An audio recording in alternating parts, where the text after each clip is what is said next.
Que la paix soit avec toi, frères et sœurs. Salutations ici du Brésil. Nous sommes dans la zone rurale de l'État de Minas Gerais et c'est un plaisir d'étudier à nouveau la parole de Dieu avec vous. La dernière fois, nous avons vu les étapes du salut qui consistent à accepter Jésus comme le Fils de Dieu et à garder les commandements divins de lui. Il dit « Venez à moi, vous tous qui êtes fatigués et chargés, et je vous donnerai du repos. »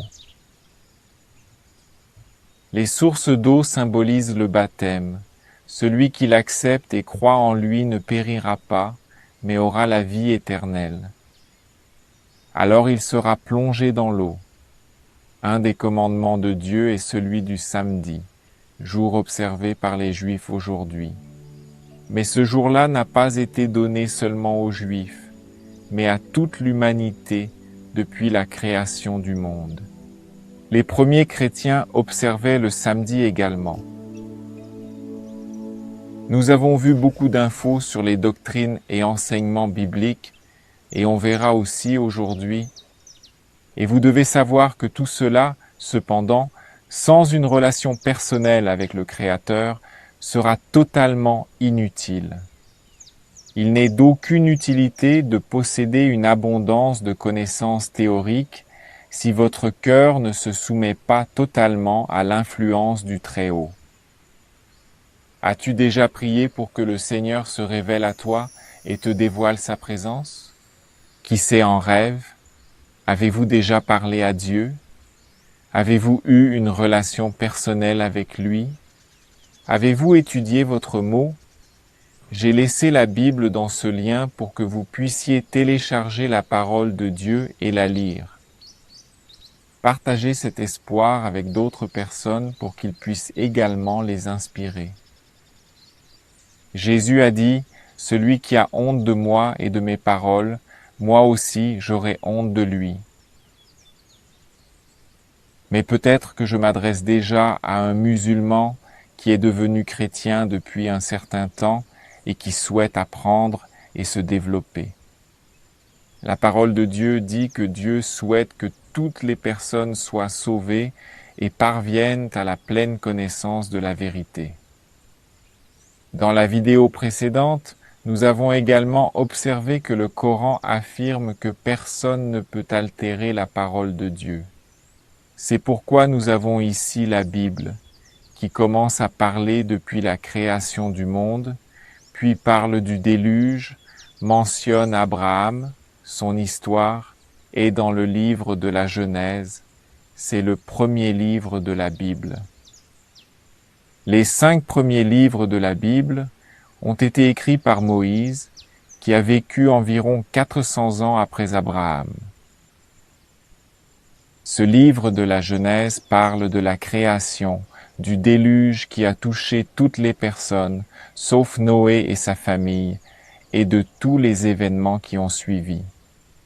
Le texte décrit les pèlerinages d'Abraham et explique comment sa descendance est allée en Égypte avant de partir. Dans le livre de l'Exode, qui est le 2e livre de la Bible, et quand ils sont sortis, le Seigneur a donné sa loi, donnée au Sinaï, au mont Sinaï, en Arabie. Regardez que je mets la loi principale, le centre, le noyau, les 10 commandements. Les 4 premiers commandements, sur la première table, montrent notre devoir envers Dieu et les 6 derniers, notre devoir envers notre prochain. C'est ainsi que nous montrons notre amour pour Dieu et pour notre prochain. Une planche pour l'amour de Dieu et l'autre pour comment nous allons aimer notre prochain. Ceci est la sainte loi de Dieu. Salomon a dit, « Le résumé de tout est « Crains Dieu et garde ses commandements ». Des lois ont été données pour la vie quotidienne et des lois de santé aussi, y compris ne pas manger de porc et ne pas boire d'alcool. Mais parmi les environ 2 millions de personnes qui ont quitté l'Égypte, peu sont restées loyales. Parmi ceux qui sont partis, âgés de 20 ans et plus, seuls 2 sont entrés. Quand ils étaient déjà sur leur terre, en étant fidèles à Dieu, Dieu leur donnait des victoires. Mais quand ils oubliaient Dieu, il y avait oppression, problème. Le livre des juges parle de cela, et ensuite les livres de Samuel. Samuel était l'un des juges, il était aussi prophète, et il voulait un roi, comme les autres nations autour d'eux. Dieu en fut très attristé. Samuel aussi. La nation a bien commencé, mais elle s'est adaptée au monde, s'éloignant de l'idéal de Dieu. Dans le livre des rois, Saül n'était pas bon. David, un roi selon le cœur de Dieu, était le 2e roi. Salomon, au début, mais ensuite il s'est corrompu avec beaucoup de femmes. Dieu a toléré que les hommes aient plusieurs femmes, car avec tant de guerres, les veuves se multipliaient sans soutien. Mais l'idéal de Dieu, depuis le début, est une femme pour chacun. Jésus l'a aussi enseigné. David a écrit de nombreux psaumes. Nous avons le livre des psaumes, le livre des proverbes, écrit par le fils de David, Salomon. Ecclésiaste écrit après que Salomon se soit repenti de son grand péché. Et ensuite vient la collection de livres des prophètes. Le peuple se corrompait de plus en plus et avait besoin d'avertissements supplémentaires. Mais ils n'ont pas accepté ces avertissements et se moquaient des prophètes. Ils ont rejeté la correction de Dieu et finalement une grande punition est venue. Ils ont été exilés hors de leur territoire.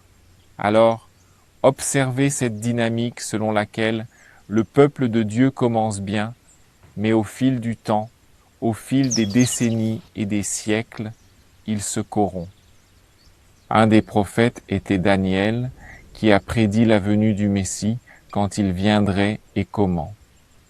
Comme d'autres prophètes aussi, comme Isaïe. J'aime beaucoup le prophète Isaïe. Environ 500 ans plus tard, Jésus, le Fils de Dieu, est venu. Il a vécu avec son Père avant de naître ici. Il a créé le monde. Souviens-toi de la dernière fois, nous avons vu Jean au commencement. Il était le Verbe, et tout a été fait par lui. Jésus est né d'une vierge. C'était une naissance miraculeuse. Jésus, à sa naissance, était également appelé Fils de l'homme.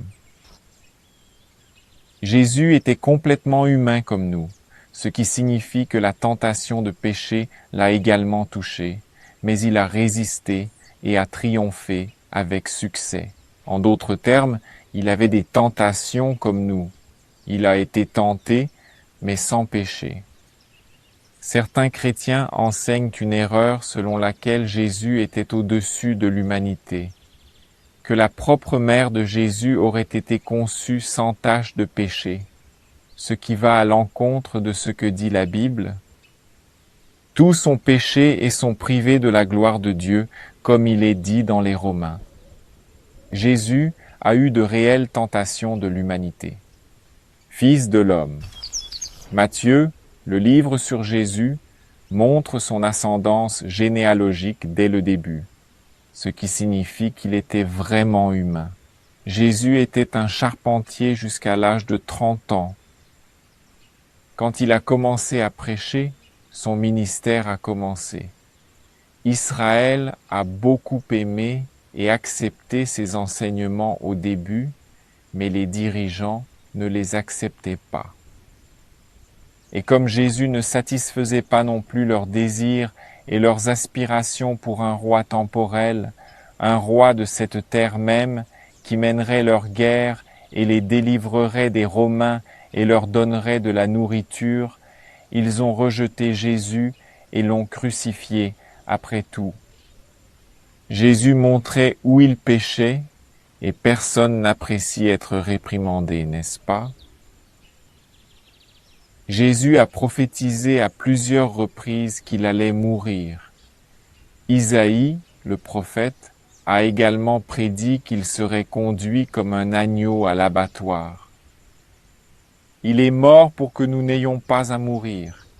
Il est mort à notre place. Il y a 4 livres de la Bible qui racontent les actions et les enseignements de Jésus. Ces livres sont communément appelés Évangiles, Matthieu, Marc, Luc et Jean. Tu sais, Jésus ne peut pas être seulement un prophète. Il a dit plusieurs fois, et il est écrit dans ses évangiles, qu'il est le Fils de Dieu. Alors, soit c'est un mensonge et Jésus est un imposteur et non un prophète, soit il est vraiment le Fils de Dieu et le Sauveur du monde. Il ne peut y avoir de compromis. C'est pourquoi le Coran, lorsqu'il enseigne que Jésus était seulement un prophète, mais pas le Fils de Dieu, ne peut pas être vrai, car la parole qui est venue avant le Coran et que Jésus a dit, les prophètes et les évangiles disent que Jésus était le Fils de Dieu et qu'il est réellement mort et ressuscité. La Bible dit que le salaire du péché, la conséquence du péché, qui est la transgression de la loi de Dieu, la conséquence est la mort. Mais le don gratuit de Dieu, c'est la vie éternelle en Jésus-Christ notre Seigneur. Après la mort et la résurrection de Jésus, il est ensuite monté au ciel et y est toujours aujourd'hui. De là-haut, il a envoyé l'Esprit Saint, un don, une bénédiction spéciale, l'Esprit Saint est le consolateur et les a fortifiés pour faire face à la persécution à venir. Le Saint-Esprit est la 3e personne de la divinité, avec le Père et le Fils, formant un seul Dieu. Le livre des Actes des Apôtres raconte cette histoire merveilleuse et comment l'un des persécuteurs de l'Église chrétienne, Saul, s'est converti. Son nom est devenu Paulo et il a écrit tous ces livres ici de lettres aux différentes églises qui se répandaient en Orient et en Europe.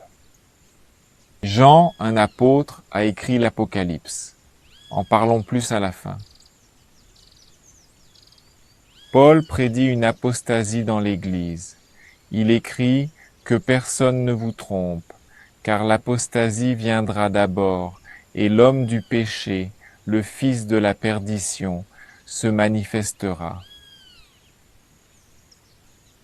Vous pouvez vous demander, mais ce n'était pas l'Église fondée par Jésus-Christ ? Jésus-Christ a dit que les portes de l'enfer ne prévaudront pas contre l'Église. Mais c'est la même chose que ce qui s'est déjà produit avec Israël aussi. Ça commence bien, mais au fil des décennies et des siècles, Satan se corrompt, agit, et les gens s'éloignent de Dieu. Tu sais, Dieu le Père respecte le libre arbitre des personnes et veut montrer à l'univers pourquoi le péché est une mauvaise option, pourquoi s'éloigner de Dieu est mauvais, pourquoi le plan d'un gouvernement alternatif est erroné. Satan, le prince de ce monde, l'adversaire, était un ange au ciel, et quand il s'est rebellé, il a dit qu'il n'avait pas besoin d'une loi. Enseigner que les anges étaient bons et que la loi était inutile. 1/3 des millions d'anges ont cru en lui et ont été expulsés du ciel et ont réussi à faire pécher Adam et Ève. Maintenant, le monde voit que votre gouvernement a échoué. Le monde est en chaos, guerre et confusion, péché, destruction et mort. La principale ville, Rome, capitale de l'Empire romain, avait aussi une église chrétienne qui grandissait, et l'évêque de cette église de Rome est devenu, au fil des siècles, le principal chef de l'église chrétienne aussi. Mais malheureusement, l'église chrétienne de Rome a introduit dans les autres églises des choses erronées, comme par exemple des images de sculptures, des idoles, l'adoration de Marie, quelque chose que Jésus n'a jamais enseigné. Ils ont également modifié le jour de repos, le déplaçant du 7e jour au 1er jour de la semaine. Satanas a de l'inimitié contre la loi de Dieu et fait des provocations, de petits changements. Et ils ont également abrogé la loi contre les images sculptées, le 2e commandement. C'est pourquoi Rome a été aussi appelée Babylone, un mélange, car il prenait des éléments du paganisme d'autres religions et les mélangeait avec l'Église chrétienne. Savez-vous que si Satan parvient à détourner l'attention et la vénération des gens de Dieu vers n'importe quoi, que ce soit une image d'une personne, d'un animal ou même d'un objet, et que vous regardez et vénérez cet objet en marchant autour, en montrant de la vénération, c'est de l'idolâtrie. Nous ne pouvons pas mettre notre amour dans un objet, mais seulement dans le Dieu qui a créé le ciel, la terre et la mer. Et saviez-vous qu'il y a une connexion entre cette Église de Rome, ou aussi appelée catholicisme, avec l'islam? Vous pouvez visionner cette vidéo ici et ajouter des sous-titres dans votre propre langue maternelle. Mais après un long moment, un renouveau spirituel a commencé en Europe et de nombreuses personnes ont commencé à chercher la parole de Dieu et à découvrir la Bible et ont commencé à l'imprimer, car des machines pour imprimer des livres avaient également été développées. Luther, réformateur et renouveleur, a été suivi par des personnes qui ont ensuite dévié de sa doctrine après sa mort. Ses disciples n'ont pratiqué que ce qu'il enseignait, sans réel engagement, et ont fini par retomber dans la corruption. Et ensuite vint Wesley. Wesley était également un réformateur qui attachait une grande importance à se sanctifier, à avoir des œuvres pures, à se séparer du monde. Quand Wesley est mort, les méthodistes, ses disciples, ont également commencé à s'éloigner de la vraie religion après quelques années ou décennies. Et beaucoup étaient persécutés par les chrétiens catholiques eux-mêmes ou même par des protestants qui ne pensaient pas ainsi et ont dû fuir vers le Nouveau Monde, vers les États-Unis d'Amérique. Aux EU, les puritains avaient la liberté religieuse, mais la persécution les a finalement rattrapés au fil des décennies. Alors, Rogerio Williams a fondé l'un des 50 États qui existent aujourd'hui, appelé Rhode Island, et là-bas a commencé l'idée d'une république qui n'a rien à voir avec la religion. N'est-ce pas? L'un des protestants qui valorisait beaucoup cette liberté et étudiait la Bible s'appelait William Miller. Et avec d'autres, ils étudiaient le livre de Daniel, qui contenait des prophéties, et ils ont conclu que Jésus reviendrait le 22 octobre 1844. Je vais également inclure dans ce lien un livre qui raconte toute l'histoire du christianisme, depuis l'ascension de Jésus au ciel jusqu'au Moyen Âge, en passant par Rome, la Réforme, ainsi qu'une explication plus détaillée et approfondie de ces événements. Alors, ils ont prédit que Jésus reviendrait bientôt en 1844, mais il y a eu une déception. Ils ont fixé la date, mais ont fait une erreur sur l'événement. Que se passerait-il à cette date? En réalité, le retour de Jésus ne s'est pas produit, mais le début du jugement des morts qui a commencé cette année-là, en 1844. Des milliers de personnes qui ont cru au début aux enseignements de Guilherme Miller et d'autres, seulement quelques-uns, moins de 1%, sont restés fidèles car ils ont été profondément déçus et ont abandonné. Pour réconforter ses disciples et les orienter, Dieu a envoyé un nouveau prophète divin. Le livre de l'Apocalypse mentionne également l'histoire du christianisme, contenant plusieurs lettres, messages aux églises chrétiennes des différentes époques et prédictions, y compris pour nous aujourd'hui. Apoc 10-11 dit ainsi: prophétisez encore à peuple, nation, langue, roi. Ellen G. White avait des visions, des guérisons étaient faites, des miracles se produisaient. Et quand il y a quelque chose de surnaturel, d'inhabituel, soit c'est de Dieu, soit cela vient du mal, des ténèbres. Comme elle le montrait et confirmait tout ce qui est dans la Bible et motivait les gens à se repentir, à abandonner leurs péchés et à se convertir et à suivre la Bible, c'était une preuve qu'elle était une vraie prophète. Dans le livre du Deutéronome, le 5e livre de la Bible, chapitre 13, il est dit que si le prophète accomplit des miracles, mais s'écarte de la loi et contredit quelque chose qui fait partie de la vérité déjà révélée, nous devons rejeter ce prophète selon la vérité révélée. Alors, ces personnes qui ont été grandement déçues là-bas aux États-Unis ont reconnu que ce jour-là, le 22 octobre 1844, Jésus a commencé le jugement des fidèles là-haut dans le ciel et est entré dans une nouvelle pièce, une nouvelle chambre du sanctuaire céleste, le Saint des Saints, où se trouvait également l'Arche d'Alliance. À l'intérieur se trouve la sainte loi de Dieu, car la loi donnée ici sur terre était une copie de la loi originale dans le sanctuaire céleste. Au centre même de cette loi se trouvait le commandement qu'ils n'avaient pas observé correctement jusqu'à présent, le 4e commandement, qui précise le jour où nous devons adorer Dieu et le maintenir saintement. Les personnes qui aimaient Dieu de tout leur cœur commencèrent à attendre avec impatience l'arrivée de ce jour du samedi.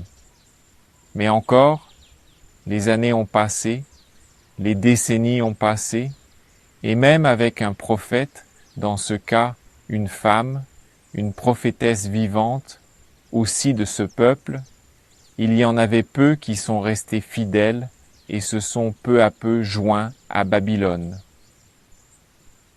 Les filles de Babylone, car Babylone mère est l'Église catholique, et ses filles, c'est-à-dire celles qui sont sorties, sont différentes mais néanmoins unies, enseignant aussi beaucoup d'erreurs et en particulier en gardant le mauvais jour que Babylone mère a modifié.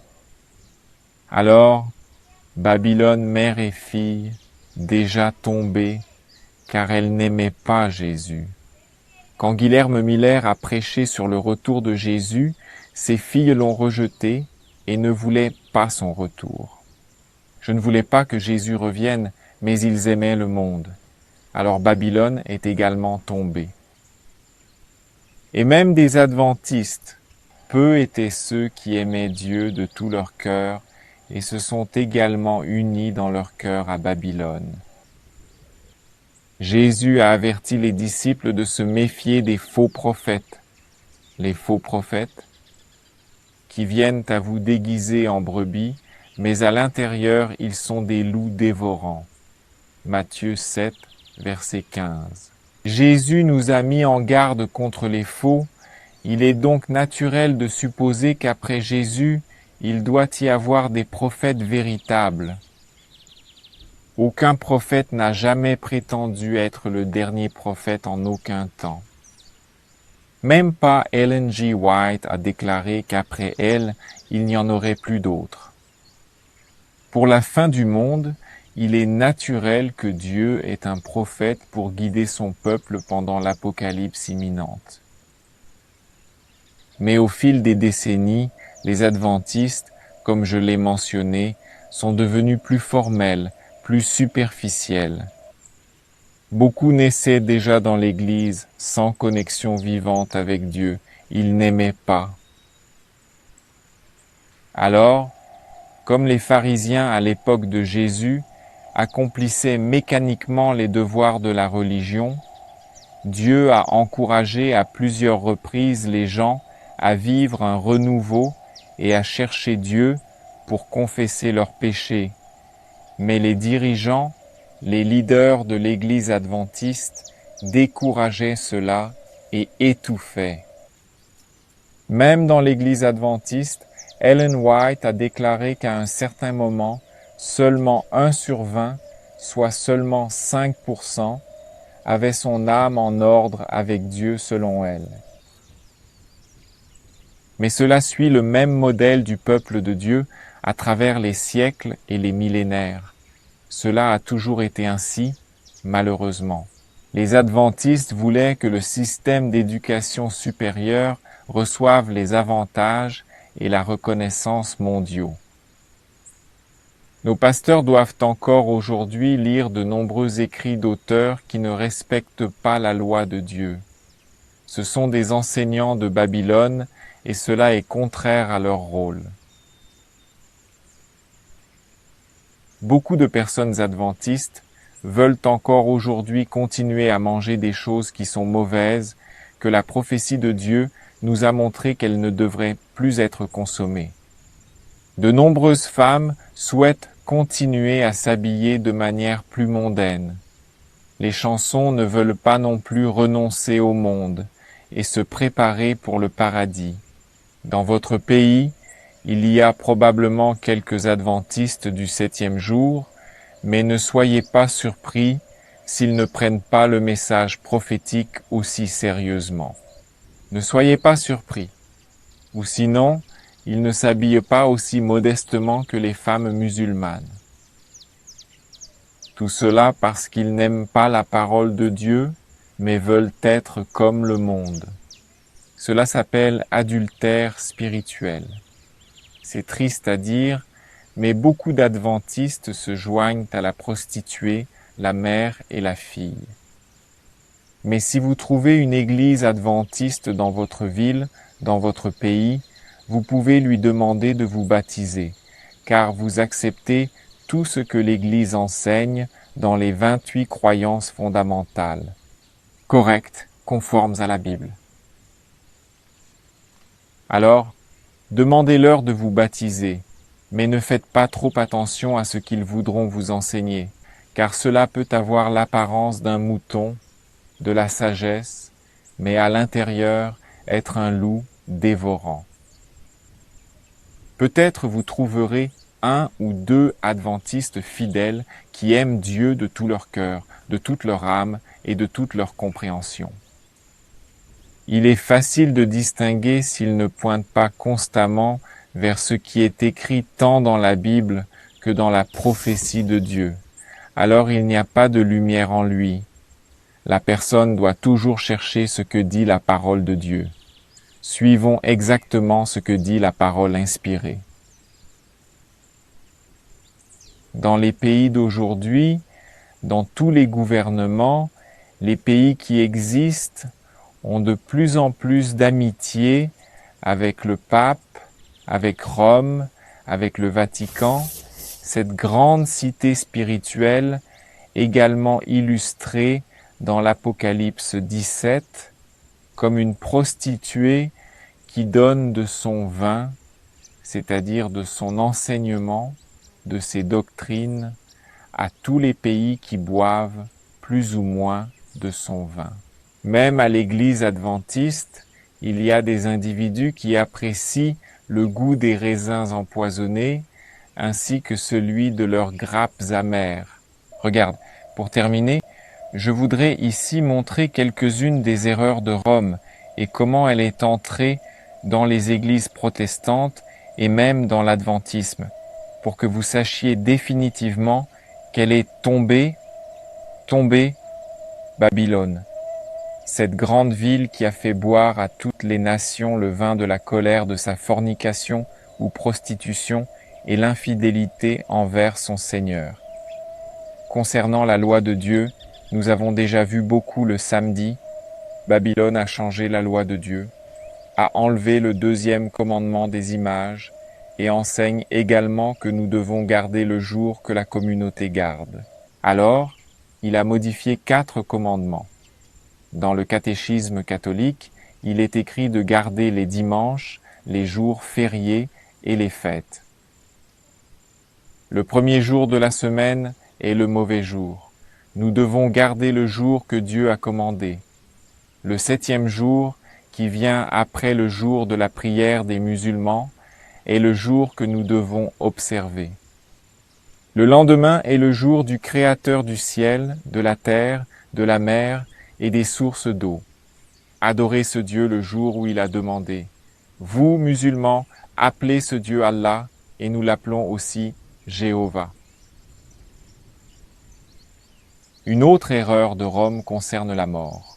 Ils disent que quand quelqu'un meurt, il va directement au ciel, en enfer ou dans un 3e endroit appelé purgatoire. La Bible enseigne qu'il n'y a pas de connaissance dans la mort. Celui qui meurt dort. Vous savez, quand nous dormons sans rêve, nous ne savons rien de notre environnement. Selon Ecclésiaste 9, tous ceux qui meurent attendent la résurrection pour recevoir leur récompense qui est déterminée par leurs œuvres accomplies pendant leur vie.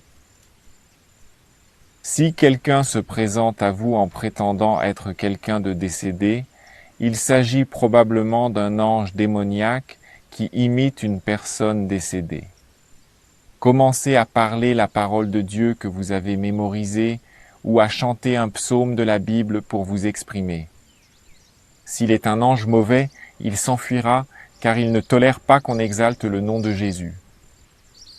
Pensez à la parole de Dieu et chantez-la, c'est notre pouvoir pour ne pas nous en écarter.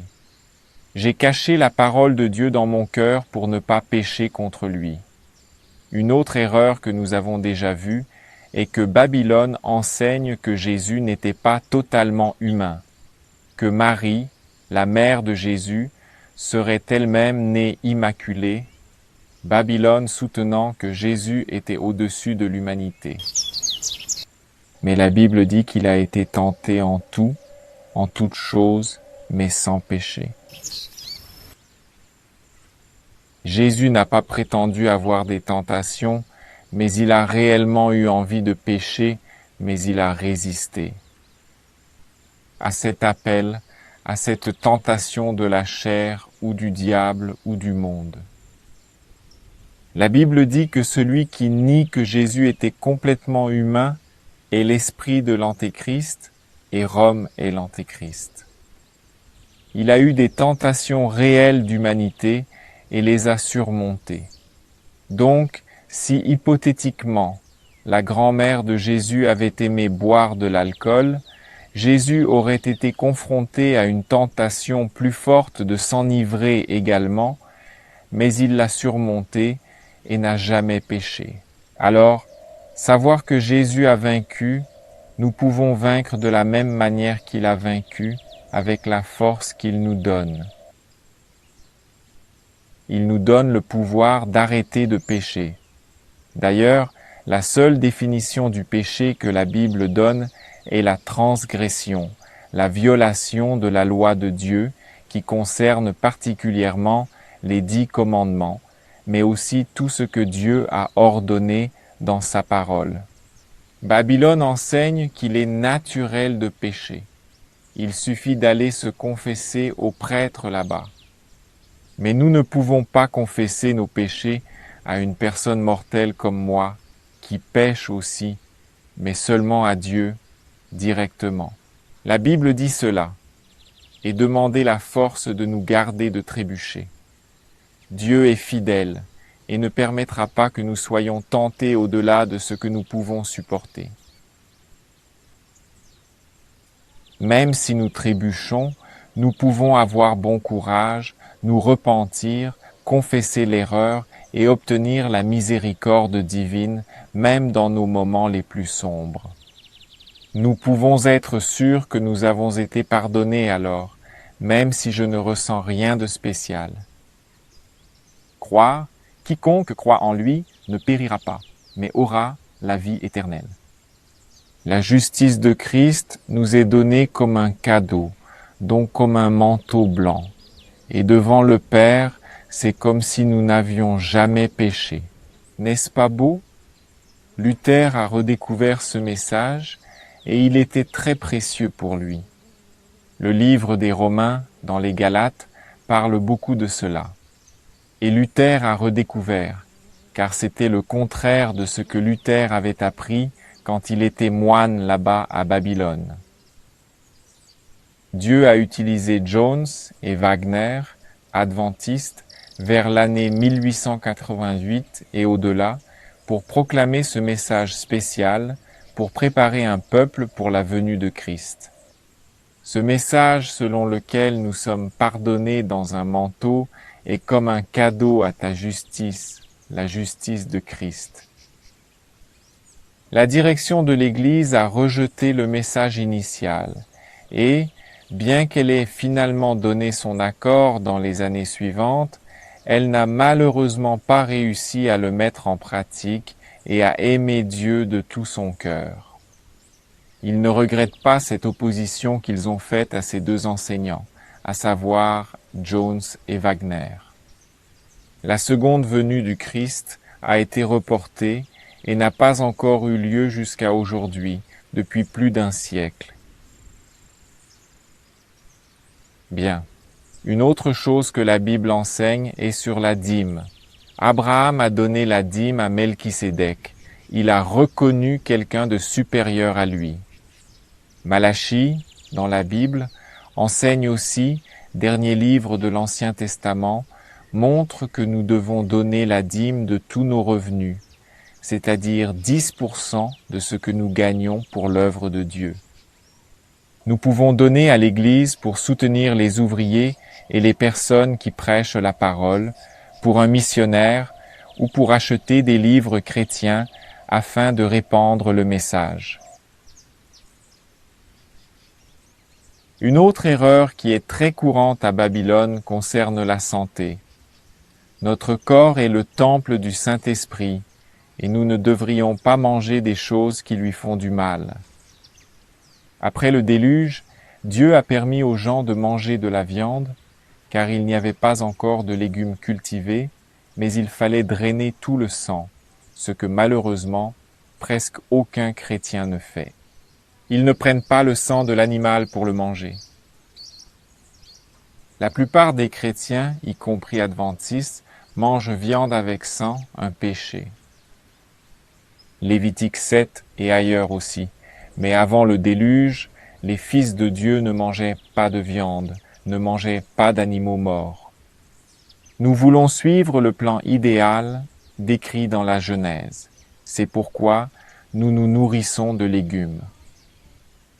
Nous ne consommons pas non plus de fromage, qui est similaire à du plastique fabriqué à partir de lait gâté.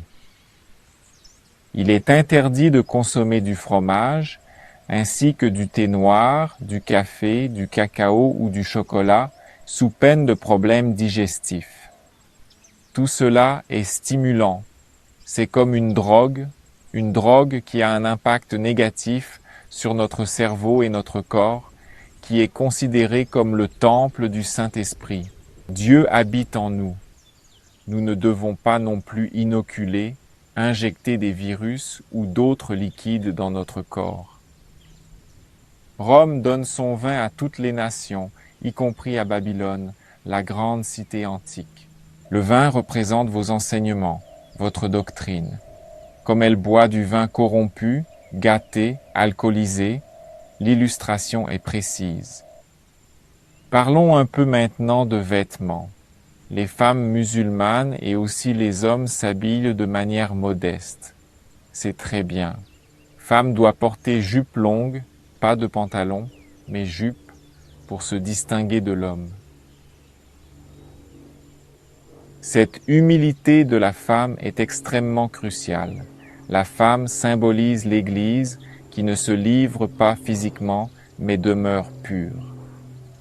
La femme doit essayer d'être différente de l'homme autant que possible. Dans votre tenue, vous ne devez pas non plus porter de maquillage, de bijoux, de boucles d'oreilles, de bracelets et de colliers, non. Notre beauté doit être la beauté intérieure. En ce qui concerne la musique aussi, je dois dire quelque chose, nous devons essayer de retirer la batterie ou le tambour de nos chansons, mais cela doit être calme, comme si les anges chantaient. Nous pouvons être joyeux, mais sans utiliser les rythmes du monde.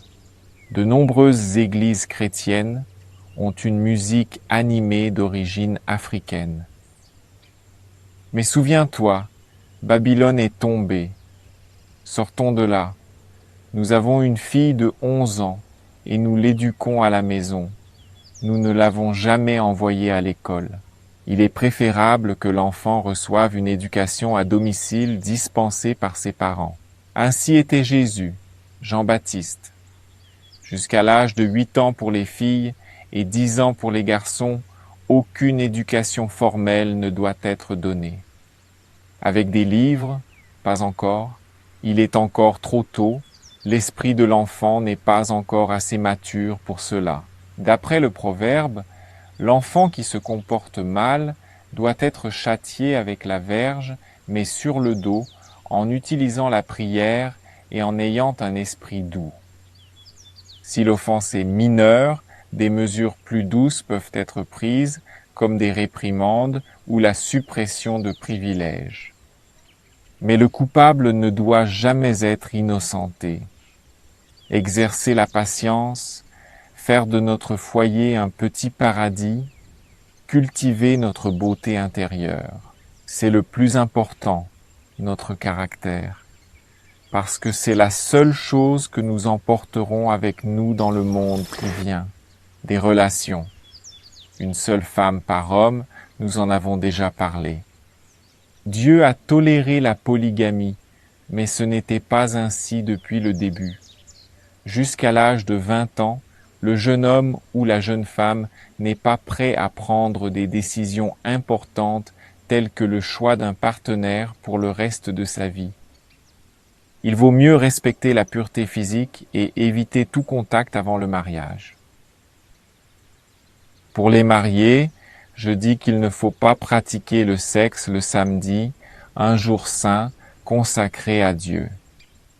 Le Seigneur ne tolère pas non plus toute relation affective entre personnes du même sexe ou toute autre perversion de cette nature, ce qui est considéré comme une abomination.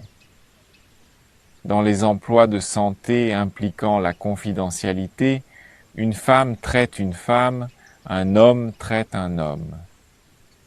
La même chose s'applique aussi à la consultation psychologique où l'on discute des problèmes de mariage et de leurs conséquences sur la relation. L'homme doit écouter l'homme, la femme aider la femme. Nous vivons ici à la campagne, à environ 30 kilomètres de la ville, et c'est le devoir de tout chrétien aujourd'hui, alors que nous sommes à la veille de grandes calamités et guerres dans le monde. Chaque chrétien devrait déménager dans les zones rurales, ne plus vivre en ville, mais à la campagne, où il pourra être loin de l'interférence des ennemis. Jésus aimait aussi se reposer dans les bois et donner des enseignements sur la nature au pied de la montagne. Jean prêchait dans le désert, tu te souviens? Ah, il est également important qu'il soit loin de la côte, de la mer, de l'océan, loin de la plage, de préférence dans une région plus élevée de montagne, avec des sources où vous avez de l'eau pure. Nous devons, autant que possible, être autosuffisants, indépendants en matière d'alimentation, en cultivant ce que nous mangeons. Voici, par exemple, notre plantation de bananes. J'ai planté des milliers de pieds de bananes ici, et beaucoup se demandent comment nous allons donc aider et évangéliser les personnes qui vivent dans les villes. Prêcher de Dieu pour elles, elles peuvent être atteintes par des visites, aller les visiter, ou par Internet. Babylone est décrite comme une métropole imposante, et nous devons absolument la quitter. La tour de Babel, similaire à Babylone, est tombée. Les tours tomberont sur ceux qui n'écoutent pas l'appel divin. Babylone encourage également la pratique des sports de compétition, parmi d'autres choses. Nous ne devrions pas pratiquer ce type d'activité compétitive, comme le football par exemple, ni passer du temps dans des divertissements inutiles. Ces choses favorisent l'égoïsme, la tromperie, la rivalité et l'oisiveté dans la société. Le corps a besoin d'exercice. Choisissez une activité utile, comme le jardinage, l'agriculture, ou, si vous êtes toujours en ville, la marche, la course.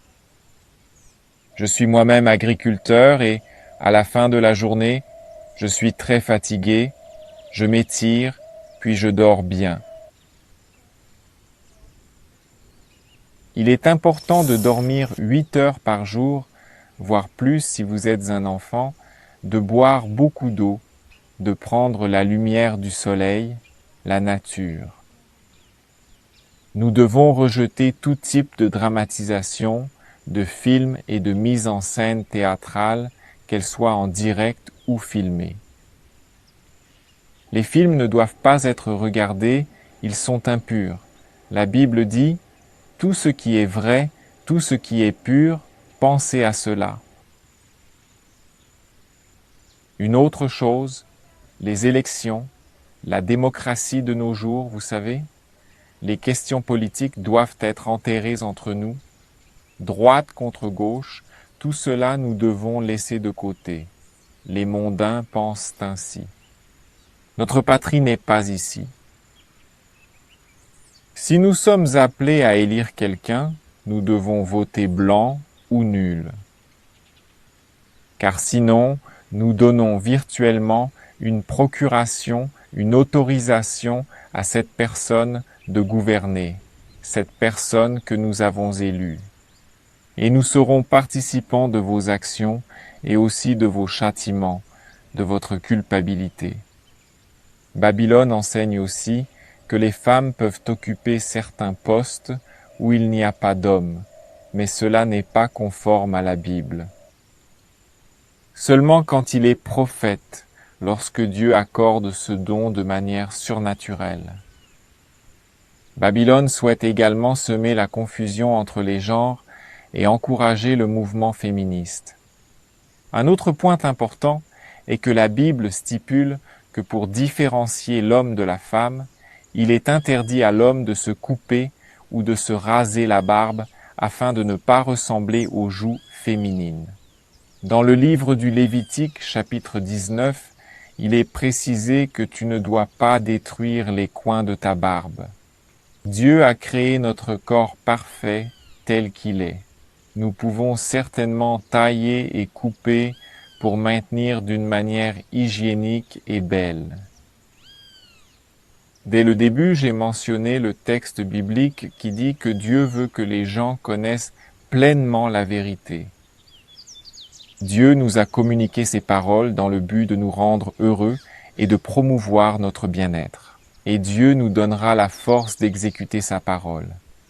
Allez à lui en prière et demandez plus de confirmation pour qu'il vous guide dans l'étude de la parole et vous donne la force de pratiquer la vérité avec détermination et persévérance. Dieu veut agir, veut souffler. Nous devons collaborer, étendre la voile et permettre à Dieu de porter notre bateau à voile. Ne faisons pas de nos propres forces comme un bateau à rame, vouloir traverser l'océan avec un bateau à rame. Abandonne cela. Laissez Dieu agir en vous pour vouloir faire sa volonté et la réaliser. Accomplissez avec succès ce qu'il vous demande. Christ a dit qu'il faut être fidèle jusqu'à la mort pour recevoir la couronne de la vie promise. La chute de Babylone nous pousse à avancer vers notre patrie céleste. Continuons notre marche. Dans la prochaine et dernière vidéo de cette série, nous verrons comment vaincre dans le conflit final de ce monde, comment vaincre la bête, quelles sont les prophéties, ce qui parle de la fin du monde, ce qui nous attend. Comment vaincre la bête, l'antéchrist, et recevoir le signe de délivrance sur notre front, un signe que seuls les anges voient, le sceau du Dieu vivant. Que Jéhovah te bénisse et te garde. Jéhovah, que ton visage brille sur toi et ait pitié de toi. Jéhovah, que ton visage se lève et te donne la paix. Entrez sur cette page, lisez attentivement, étudiez la parole de Dieu par vous-même.